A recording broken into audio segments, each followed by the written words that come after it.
Hello, how are you? I hope you are all fine. Thanks for connecting me. This is English Grammar Channel, Grammar with Irfan Nawaz, English Book Lesson Grade 10th. This is the second lesson of Dreams by Langston Hughes. In this lesson, you would understand the concept of recitation of verses, paraphrasing, exercises, stanza comprehension, concept of transitive, and clauses. Let's get started. This is your English book, a textbook board, English for class grade 10th, Khyber Pakhtunkhwa, textbook board, Peshawar. In this lesson, you would understand the figurative languages, personification, metaphor, alliteration, and imagery. Now get started. Hold fast to dreams, for if dreams die, life is a broken winged bird that cannot fly. The first line you see, hold. Hold is a word which is used for the human beings. Here it is being used for the dreams. So it means that dreams are going to be personified by the helping of word hold. Secondly, for if dreams die. So look at this line. Dream starts with D and die starts with D also. This is the sign of alliteration. Alliteration is a figurative language in which the consonant words are repeated. In a word, our letters are repeated. So this way, the dreams die. So D is coming both two times, like dreams and die. So this is the way of alliteration. Life is a broken winged bird. We are giving the directly name of life, that is a broken winged bird. So that is metaphor. That cannot fly, because you know that life is not a broken winged bird. It is being assessed right now. When it is going to be explained more and we are going to talk about related to it, that is called imagery. That cannot fly. It is being more explained. So these words are being taken for this purpose. So this is imagery. The first line, personification. The second line, alliteration. The third line is metaphor, and fourth, that is the explanation of the third line, that is called imagery. The second stanza, hold fast to dreams again, that is personification. For when dreams go. So dreams and go. Go is the word which is used for the living things. So it is also a sign of personification. So life is a barren field.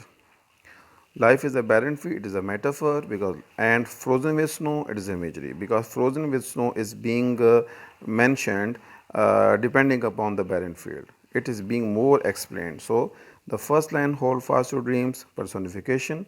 For when dreams go, personification, dreams go. And life is a barren field, that is metaphor, and frozen with snow, that is imagery. अभी आपने देखा कि ये दो stanza हैं. इन stanzas में जो हैं वो पर्सोनिफिकेशन जो आपको बताई गई हैं. अभी इसमें इसका क्या मतलब है. होल्ड फास्ट ड्रीम्स का मतलब है कि अपने ख्वाबों को मजबूती से पकड़ लो. फॉर क्योंकि इफ़ ड्रीम्स डाई, अगर ये ख्वाब मर जाएं, ठीक है, तो life is a broken wing bird, तो ज़िंदगी एक ऐसे परिंदे की तरह हो जाती है कि जिसके पर जो है वो टूटे होते हैं, और दैट कैन नॉट फ्लाई, और जोड़ नहीं सकता. तो ये एक स्टेंजा है जो आप देख रहे हैं. So secondly, hold fast dreams, अपने ख्वाबों को मजबूती से पकड़ लो. फॉर क्योंकि व्हेन ड्रीम्स गो, जब ड्रीम्स चले जाएं, life is a burn field, ज़िंदगी एक ऐसे मैदान, बंजर मैदान की तरह हो जाती है. फ्रोजन विद स्नो, के जिसके ऊपर बर्फ़ भी पड़ी हो, कोई चीज़ जो है वो मज़ीद वो पैदा ना कर सके. ये इसकी उर्दू ट्रांसलेशन थी. Now come to the paraphrasing. What is a paraphrasing actually student? Paraphrasing is the concept of restate, rewrite again in the simple English. It means that you are supposed to write the certain stuff, and you will have to be particular about, and you can use only certain words for it if you have. And secondly, you can change the words, but please you should not change the meaning. This is the way the things are. Okay, now How would you start? Never ever start your paraphrasing this like in this stanza the poet says, because marks can be deducted in an exam. So you should start like, so catch your dreams, aspirations, your ambitions firmly, because if dreams die, if dreams are finished, life becomes a bird, such a bird whose wings are broken and that cannot fly. This is the simple paraphrasing of these 4 lines. And then second stanza, clench or grip or grasp, whatever you want to use, your ambitions firmly, because when dreams go, it means when dreams are vanished, life becomes a kind of a land which does not have enough power to produce any vegetation, and which cannot grow any vegetation, so and it is covered with snow. This is the simple paraphrasing of these 2 stanzas. I hope so you have understood. Now come to the glossary words. That's a very important part. These words have been used in this poem as well. First word is hold fast. Hold something tightly and firmly. Hold fast, मजबूती से पकड़ लो. किसी चीज़ को मजबूती से पकड़ लेना उसको hold fast कहते हैं. Barren, उसको उर्दू में बंजर कहा जाता है. बंजर, of land too poor to produce much or any vegetation, कोई चीज़ जो ना उगा सके. Third, field, and जिसे मैदान कहते हैं, खेत कहते हैं. An area of open land, especially one planted with air pasture, कोई ऐसी जगह जो चरागाह, typical bounded by hedges and fences, जिसको झाड़ियों से या कोई कांटेदार जो झाड़ियाँ हों उनसे कोई चीज़ को कवर हो, जैसे वो नेचुरली जो चीज़ बनी हुई हो इसको पैदा न किया गया हो. And frozen, having turn into ice, जो ऐसी चीज़ के जो पहले बर्फ़ बनी और बहुत सख्त हो गई, मुंजमद हो गई उसको, और रिज़ल्ट ऑफ एक्सट्रीम कोल्ड, या किसी जो सख्त शिद्दत की जो सर्दी होती है उसकी कंडीशन होती है. तो ये इसके मीनिंग्स हैं. ये 4 लफ्ज़ इसमें इस्तेमाल हुए हैं. Now you have seen that we have done the paraphrasing and vocabulary word. Now it is time to do the multiple choices. Choose the correct option in the following sentences. It is available on the page number 24 and 25 in your book. The first one, the phrase hold fast your dreams means: A. Don't do anything, just dream day and night. B. Daydreaming is good for health. C. Dreaming will make your holding power strong. D. Stick fast to your ambition in life. What is the answer? Yeah, answer is D. Stick fast to your ambition in life. Second, in the line,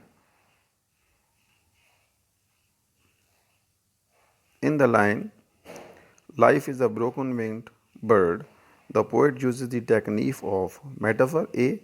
B. Personification, 3. Simile, and 4. Repetition like alliteration. So this is metaphor A. So third one, life is a barren field. In this phrase, the barren field is simile, A. B. Metaphor, C. Personification, D. Alliteration. So answer is metaphor. Fourth, according to the poet, life without dream is what? Hollow and bleak, lush and hopeful, dynamic and productive, passionate and optimistic.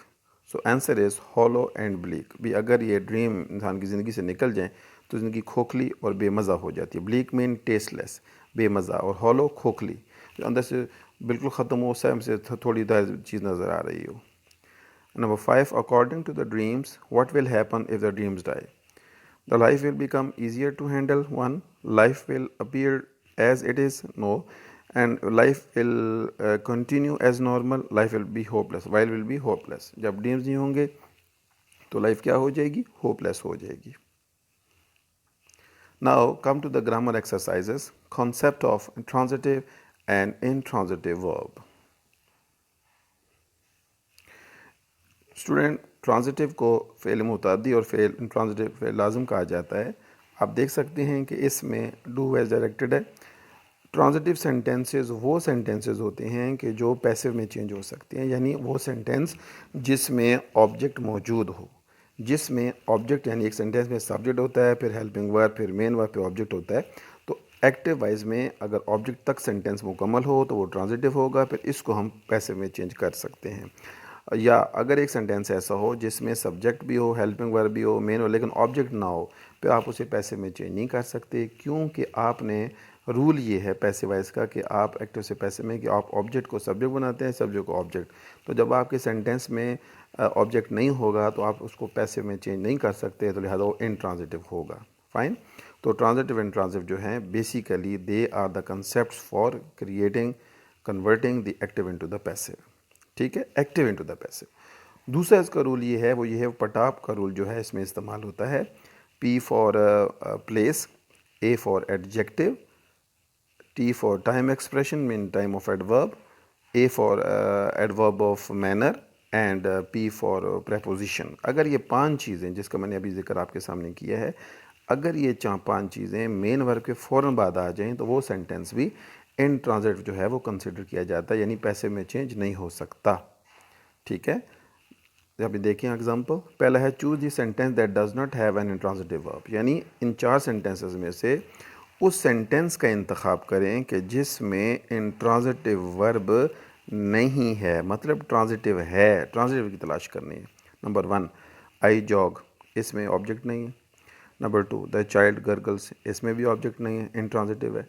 I jog भी intransitive है। She सॉब्स, D वाला, ये भी intransitive है। सिर्फ एक sentence है सी वाला, आई वॉच्ड अ मूवी के, जो ट्रांजिटिव में आ रहा है, और इसमें क्योंकि ऑब्जेक्ट मौजूद है लिहाजा उसने कहा है कि विच डज नॉट है, that does not have an transitive verb, यानी जो ट्रांजिटिव वर्ब की तलाश है, तो फिर हमारा ऑप्शन होगा सी, मतलब I watched a movie is answer. दूसरा ऑप्शन है, दूसरा सवाल है कि choose the sentence that does not have a transitive verb, ऐसा सेंटेंस जिसमें ट्रांजिटिव वर्ब ना हो, मतलब इनट्रांजिटिव की तलाश कर रहा है ये। तो पहला ही प्रेजेंटेड अ बकेट, ये तो ट्रांजिटिव नजर आ रहा है बिकॉज बकेट इसमें ऑब्जेक्ट है।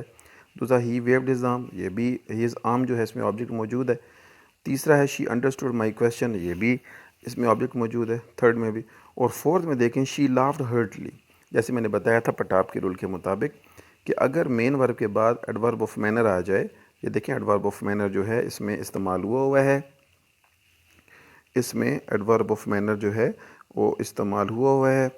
ठीक है, इसमें आप देख सकते हैं शी लाफ्ड हर्टली, ये देखें ये शी लाफ्ड हर्टली जो है, इस हर्टली में ये एडवर्ब ऑफ मैनर जो है ये इस्तेमाल हुआ है, लिहाजा ये सेंटेंस जो है ये इंट्रांजिटिव में जाएगा, यानी पैसे में चेंज नहीं हो सकता। Choose the sentence that does not have a transitive verb, ऐसा सेंटेंस तलाश करें कि जिसमें ट्रांजिटिव वर्ब ना हो, मतलब इंट्रांजिटिव की तलाश है। We showed her flower vase, ये दी फ्लावर वेज जो है ये, और हर इसमें 2 ऑब्जेक्ट हैं। We showed simple past tense है, हर जो है इसमें ऑब्जेक्ट है। ठीक है, और दी फ्लावर जो है वेज, ये डायरेक्ट ऑब्जेक्ट और डायरेक्ट 2 ऑब्जेक्ट, लिहाजा ये तो डेफिनेटली नज़र आ रहा है कि ये ट्रांजिटिव है। The grocer is selling vegetables, selling के बाद वेजिटेबल जो है इसमें ऑब्जेक्ट मौजूद है, लिहाजा ये भी ट्रांजिटिव है। द बर्ड्स आर फ्लाइंग, इसमें देखें द बर्ड्स आर फ्लाइंग में इसके बाद ऑब्जेक्ट नहीं है, ये इंट्रांजिटिव दिखाई दे रहा है। The coach coded advising me to practice daily, अब इस एडवाइज के बाद मी आ रहा है तो ये ऑब्जेक्ट मौजूद है, लिहाजा ये भी पैसे में चेंज हो सकता है। तो एक सेंटेंस ऐसे द बर्ड्स आर फ्लाइंग कि जो क्या है, इंट्रांजिटिव है। तो सवाल भी यही था कि आप एक ऐसा सेंटेंस तलाश करें कि जो जिसमें ट्रांजिटिव वर्ब ना हो। बाकी 3 में ट्रांजिटिव वर्ब हैं, लेकिन तीसरे सेंटेंस में द बर्ड्स आर फ्लाइंग में जो है वो ट्रांजिटिव जो है वो ट्रांजिटिव वर्ब नहीं है, इंट्रांजिटिव बिकॉज में ऑब्जेक्ट नहीं है। अच्छा, आगे देखें चौथी एक्सरसाइज में, चौथे नंबर 4 में choose the sentence that does not have an transitive verb, मतलब ट्रांजिटिव वर्ब की तलाश है। The customer is buying this afternoon, clear. The customer is buying pan cakes, they were crying all day long, she help me. ये तीनों जो sentence हैं, the customer is buying pan cakes ये, और she help me, यानी second और third, ये दोनों सेंटेंस जो हैं ये बुनियादी तौर पर ट्रांजिटिव है, क्योंकि ये पैसे में चेंज हो सकते हैं। बाकी the customer is buying this afternoon adverb of time है, ये भी इंट्रांजिटिव में जाता है। और they were crying all day long, ये भी इंट्रांजिटिव में जाता है, बिकॉज ऑल डे लॉन्ग भी एडवर्ब ऑफ टाइम को शो करता है, और the customer is buying this afternoon ये भी एडवर्ब ऑफ टाइम को शो करता है। दोनों सेंटेंस ऐसे हैं कि जो क्या हैं कि जो इंट्रांजिटिव हैं। लेकिन हमने अभी तलाश क्या करना है कि choose the sentence that does not intransitive verb, तो वो कौन से हैं? ट्रांजिटिव वर्ब की तलाश है। The customer is buying pan cakes, ये ये भी पैसे में चेंज हो सकता है, ये ट्रांजिटिव है। शी हेल्प मी, ये भी पैसे में चेंज हो बिकॉज में मी ऑब्जेक्ट मौजूद है। तो इस तरह ये बन जाता है ट्रांजिटिव सेंटेंस। ओके, नंबर 5 है choose the sentence that does not have transitive verb. ऐसा सेंटेंस तलाश करें जो ट्रांजिटिव वर्ब ना हो, मतलब वो इंट्रांजिटिव की तलाश कर रहे हैं। शी कट द केक, ये ट्रांजिटिव ऑब्जेक्ट मौजूद है। दे क्लाइम द वॉल, जिसमें भी क्लाइम दी हिल, हिल जो है वो भी ट्रांजिटिव है। अरमान हेल्प तारिक, ये भी ट्रांजिटिव है। और फोर्थ है आसमा शाउटेड इन द क्लास। अब इन द क्लास जो है इसमें देखें शाउटेड के बाद प्रेपोजिशन आ रहा है और द क्लास प्लेस है ना, इस वजह से ये सेंटेंस जो है वो पैसे में चेंज नहीं हो सकता अकॉर्डिंग टू पटाप रूल, तो ये इंट्रांजिटिव में जाएगा। आखिरी है पांचवा, choose the sentence that does not have an intransitive verb. ऐसा सेंटेंस तलाश करें जिसमें इंट्रांजिटिव वर्ब ना हो, मतलब ट्रांजिटिव हो। तो पहला है the student is answering question, ये ट्रांजिटिव नज़र आ रहा है साफ, पैसे में चेंज हो सकता है। Akbar is jogging at the moment, अब ये देखें ये इंट्रांजिटिव, बिकॉज जॉगिंग के बाद प्रेपोजिशन आ रही है और दिस मोमेंट जो है ये एडवर्ब ऑफ टाइम है, लिहाजा ये इंट्रांजिटिव है। शी स्लीप्स टू मच, TW2 जो एडवर्ब ऑफ डिग्री है और मच जो है एडजेक्टिव है, लिहाजा ये दोनों वर्ड जो हैं ये बताते हैं कि ये स्लीप तो वैसे भी intransitive verb itself, it can not be change into use in passive voice, तो ये भी इंट्रांजिटिव है। He complains frequently, frequently adverb of manner, ये भी जो है क्या है एडवर्ब ऑफ मैनर है और ये भी इंट्रांजिटिव है। तो सिर्फ एक है जो पहले वाला the student is answer question, ये है ट्रांजिटिव। उसने मांगा भी यही है कि हमें इंट्रांजिटिव जिसमें ना हो इंट्रांजिटिव चाहिए, तो ये है इसका answer. Now come to the grammar exercises. Concept of present participle and past participle. Student present participle जब first form और ing देख रहे हैं आप स्क्रीन पे, present participle V verb और ing form used as adjective and verb, used as adjective and verb, तो उसको हम present participle कहते हैं। और past participle third form the verb of called past participle। दोबारा सुन लें, फर्स्ट फॉर्म और ing जो वर्ब होता है जब वर्ब के तौर पे इस्तेमाल हो और एडजेक्टिव के तौर पे इस्तेमाल हो तो हम इसको प्रेजेंट पार्टिसिपल कहते हैं, और थर्ड फॉर्म द वर्ब को पास्ट पार्टिसिपल कहा जाता है। आए एक्सरसाइजेस पे। अब ये एक्सरसाइज जो इसमें लिखा क्वेश्चन है, combine the following parts pair of sentences by using present और past participle, first one has been done. देखें, we met a boy, he was carrying heavy bag. इसमें ये ख्याल करना है कि जो किया इस तरह गया है कि दूसरे सेंटेंस में सब्जेक्ट और हेल्पिंग वर्ब को रिमूव किया गया है, कैरिंग को साथ छोड़ा गया है, बिकॉज बॉय का जिक्र हो चुका है, ना आवाज़ की ज़रूरत है ना ही की, वो पहले आ चुका है, तो हम इसको कहेंगे we met a boy carrying a heavy bag. तो यही अंदाज नीचे अपनाना है। The house was decorated with lights, it looked beautiful. अच्छा, अब देखें हाउस की बात हो रही है, the house was looking beautiful decorated with lights. ठीक है, ये क्या होगा, द हाउस का जिक्र होगा तो looking, was looking beautiful, was के बाद लुकिंग लगा लें, looking beautiful decorated with lights, ये भी ठीक है। और the house was decorated with lights looking beautiful, ये भी ठीक है, लेकिन ज़्यादा प्रॉपर मुनासिब जो है the house was looking beautiful decorated with lights. दूसरा है the robbers saw the police man they ran away. अब दे पुलिस रोबर्स तो भाग गए हैं, तो दे जो हैं उसको हटा शुरू ख़त्म कर देंगे क्योंकि रोबर्स का जिक्र हो चुका है।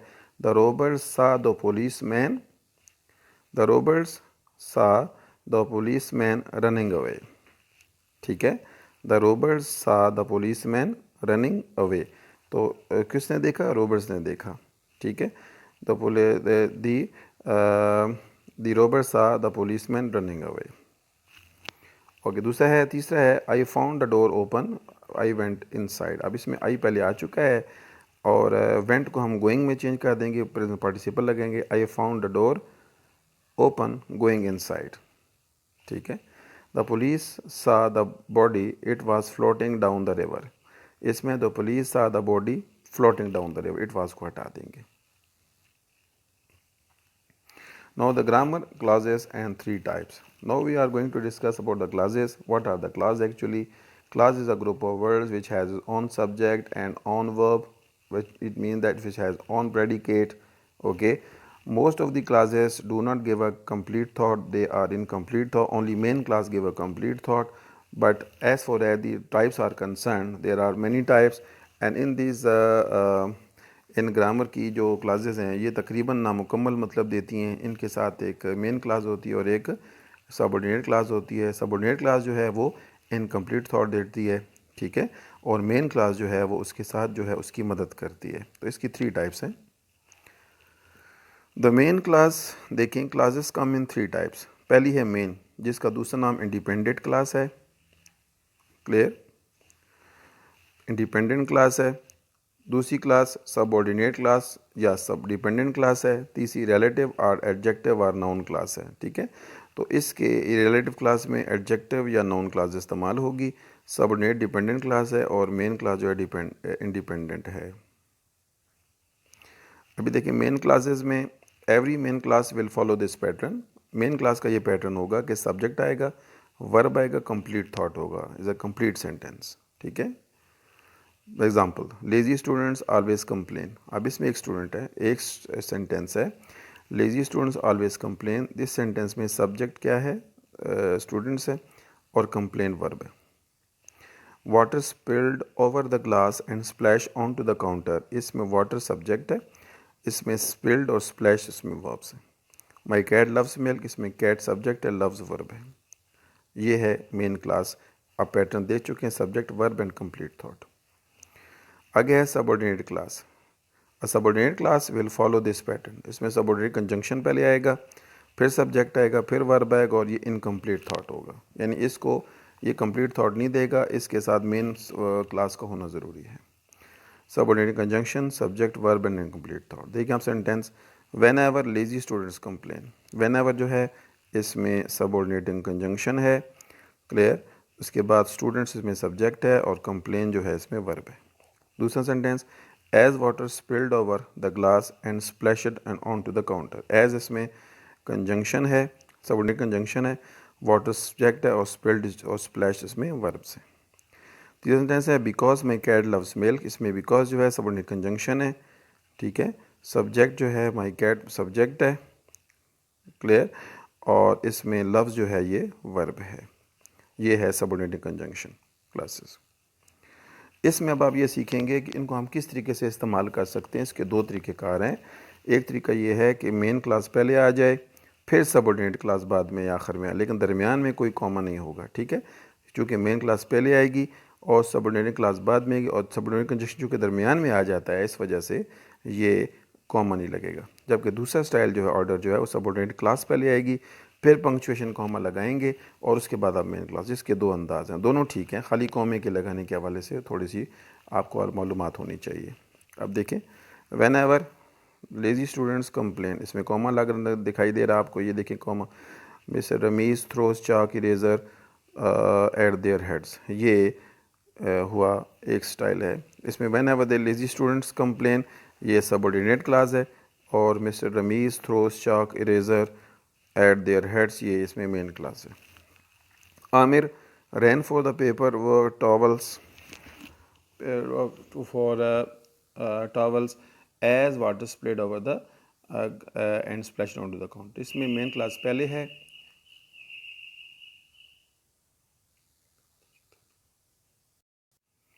तीसरी एग्जांपल है my because my cat loves milk. इसमें बिकॉज जो है, लव्स मिल्क जो है, ये सबऑर्डिनेट क्लास है। शी नेवर कैचेज रैट, तो ये जो है ये मेन क्लास है। रिलेटिव क्लास, रिलेटिव क्लास जो है वो will begin with the relative pronoun. Relative clause will begin with the relative pronoun, ये इसकी ख़ास जो है ये फैक्ट है। सच as who, whom, whose, which और दैट। जबकि रिलेटिव एडवर्ब जो हैं व्हेन, वेयर और वाई, ठीक है, ये इसमें इस्तेमाल होते हैं। This pattern look like this. इस मतलब ये है कि रिलेटिव क्लास में आप रिलेटिव प्रोनाउन भी इस्तेमाल कर सकते हैं, क्लियर, और साथ रिलेटिव एडवर्ब भी इस्तेमाल कर सकते हैं। लेकिन थोड़ा सा फ़र्क होगा, वो ये कि जब रिलेटिव प्रोनाउन से आप जो है वो स्टार्ट करेंगे, relative pronoun, relative adverb, subject, verb और इनकम्प्लीट थॉट, ठीक है, और relative pronoun as a subject, verb and incomplete thought, clear. दोनों इनकम्प्लीट थॉट देंगे। सिर्फ ये होगा कि रिलेटिव प्रोनाउन जब इस्तेमाल होगा तो वो एज ए सब्जेक्ट के तौर पे इस्तेमाल होगा, उसके बाद आप मोर सब्जेक्ट नहीं लगाएंगे। जबकि रिलेटिव एडवर्ब जब आप इस्तेमाल करेंगे तो उसके बाद आपने सब्जेक्ट लगाना ज़रूरी है। देखिए इस एग्जांपल में, होम मिसेस रमीज़, ये होम एक ख़ास किस्म का रिलेटिव प्रोनाउन है कि जिसके बाद जो है सब्जेक्ट इस्तेमाल होता है। जैसे whom Mrs Rameez hit the head with the chalk eraser, इसमें होम रिलेटिव प्रोनाउन है और मिसेस रमीज़ जो है सब्जेक्ट और हिट जो है वर्ब है। बाकी जितने भी हैं उनमें जब आप रिलेटिव प्रोनाउन इस्तेमाल करेंगे तो उसके बाद आप सब्जेक्ट नहीं लगाएंगे। बाकी है that had spilled over the glass and splashed on to the counter. Clear, that relative pronoun इसमें आ रहा है और हैड जो दैट जो बजाते खुद एज ए इस्तेमाल हो रहा है रिलेटिव प्रोनाउन और आगे सब्जेक्ट के तौर पर इस्तेमाल, आगे बाकी sentence had split and suppression और ये वर्ब है। हु लव्स मिल्क, हु जो है ये इसमें रिलेटिव प्रोनाउन है, लव्स मिल्क जो है रेस्ट ऑफ द सेंटेंस है। इसमें who as a relative pronoun भी है और एज ए सब्जेक्ट भी है। The lazy students whom Mr. Ramiz hit in the head with a chalk eraser soon learned to keep their complaints to themselves. ये sentence लिखने का मकसद ये था कि एक तो आप ये समझ आएँ कि रिलेटिव प्रोनाउन जो है जब इस्तेमाल होता है नॉर्मली तो उसके बाद सब्जेक्ट इस्तेमाल नहीं होता, लेकिन इस होम में एक ख़ास किस्म का रिलेटिव प्रोनाउन है कि जिसके बाद आप सब्जेक्ट भी इस्तेमाल करेंगे। और दूसरा ये जो स्टाइल है आप सेंटेंस देख रहे हैं द लेजी स्टूडेंट्स के बाद बाकी जो लेजी स्टूडेंट का जो हिस्सा है सेंटेंस का वो सून लर्नड है, नीचे देख रहे हैं दरमियान में बोल्ड स्टाइल में लिखा गया whom Mrs Rameez hit the in the head with the chalk eraser. ये एडजेक्टिव क्लास का स्टाइल होता है कि आप पहले सेंटेंस का सब्जेक्ट लिखते हैं और साथ ही दूसरा सेंटेंस स्टार्ट कर देते हैं और बाकी जो सेंटेंस का पहले सेंटेंस का बाकी जो पार्ट रह जाता है वो बाद में आता है। जैसे the lazy student soon learned है तो बीच में जो होम आया है ये इसलिए यहाँ लिखा जाता है ताकि ये डायरेक्टली नाउन को जो है वो डिस्क्राइब करे। तो इस वजह से जो नाउन को डिस्क्राइब करे क्लास पूरा सेंटेंस वो एडजेक्टिव क्लास होती है। दूसरा my cat loves, my cat मानो who loves milk drinks under the kitchen. अच्छा इस देखें इस सेंटेंस में द मानो के बाद जो नाउन है हु लव्स मिल्क, हु जो है उस मानो को डिस्क्राइब कर रहा है और ये असल में ये सेंटेंस जो है माई कैट मानो ड्रिंक्स इट ये आता है। बीच में हु लव्स मिल्क जो है ये एडजेक्टिव क्लास का तरीक़ाकार है और हु जो है ये रिलेटिव प्रोनाउन है और एज ए सब्जेक्ट इस्तेमाल हो रहा है। जबकि अगले हिस्से में सेंटेंस में टेबल तक बात चली गई थी at under the kitchen table, ये प्लेस है, पोजीशन है, डायरेक्शन है, लिहाजा यहाँ पे वेयर हम लगा रहे हैं।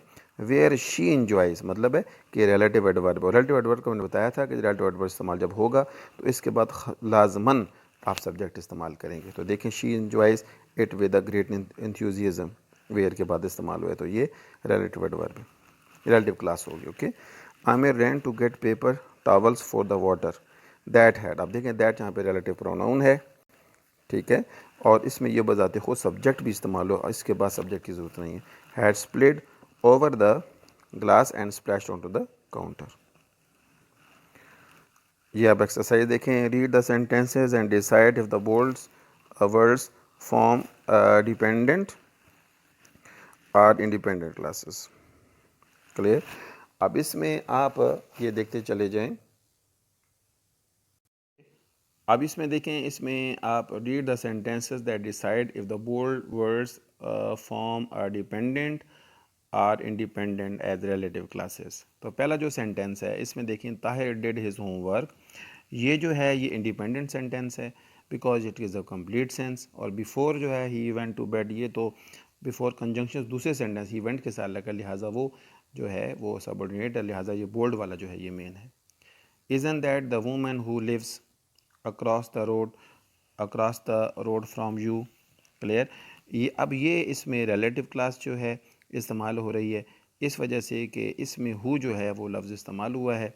क्लियर, और ये रिलेटिव प्रोनाउन ये रिलेटिव क्लास है। Because the test was so difficult none of the students got very good grades, इसमें जो इस्तेमाल हुआ the none of the students got a very good grades, ये इंडिपेंडेंट क्लास है बिकॉज ये पूरा इंडिपेंडेंट कॉन्सेप्ट देते हैं।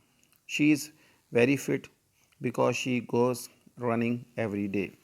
अब इस सेंटेंस में आप देखें तो ये आपको डिपेंडेंट क्लास लगेगी बिकॉज इसमें वजह ये है कि बिकॉज आया हुआ है और ये डिपेंड कर रही है उस पर शी इज़ वेरी फिट।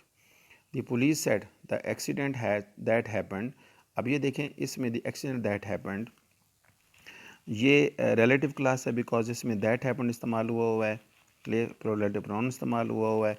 और इसके अलावा दूसरा हिस्सा जो है वाज अनअवेलेबल।